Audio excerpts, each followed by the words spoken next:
नमस्कार, स्वागत है आपका विसल ब्लोअर न्यूज इंडिया में। मैं हूं अशोक वानखेड़े, फिर लाया हूं खबर के पीछे की खबर।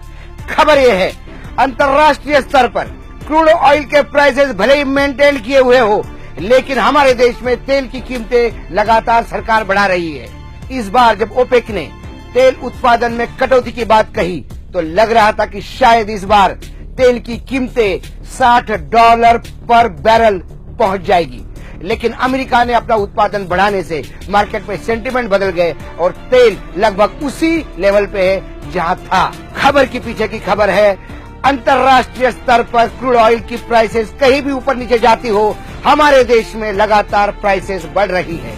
जुलाई 2013 में जब हमारे देश में क्रूड ऑयल की प्राइस 6,170 रुपीज थी, तब पेट्रोल का भाव 70 रुपीज 44 पैसा था। 4 साल बाद जनवरी 2017 में जब क्रूड ऑयल की प्राइस 3,599 पहुंचती है, यानी लगभग आधा पहुंचती है, तब हमारे देश में पेट्रोल की कीमत 70 रुपीज 60 पैसा होती है, यानी 20 पैसे ज्यादा।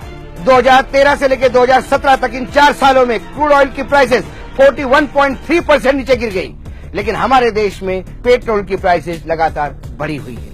खबर के पीछे की खबर यह है कि कंज्यूमर का गला घोटकर केंद्र सरकार अपना रेवेन्यू बढ़ा रही है। सरकार ने 12 नवंबर 2014 को जो एक्साइज ड्यूटी 1 लीटर पे 9.70 रुपीज थी, वो बढ़ाकर 21.10 रुपीज की, यानी 3 गुना बढ़ा है।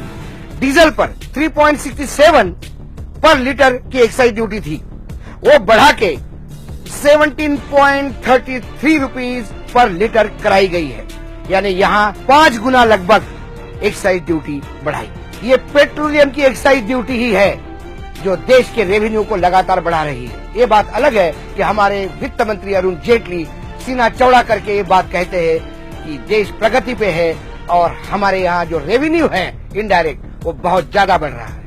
यदि अंतर्राष्ट्रीय स्तर पर क्रूड की कीमतें भी कम होती है तो भी हमें हमारे देश में पेट्रोल और डीजल के लिए उतने ही पैसे देने पड़ेंगे जितने हम दे रहे हैं, और जरा भी पैसे यदि बढ़ते हैं इंटरनेशनल में क्रूड ऑयल के, तो हमें भी यहाँ पेट्रोल और डीजल के लिए ज्यादा पैसे देने होंगे।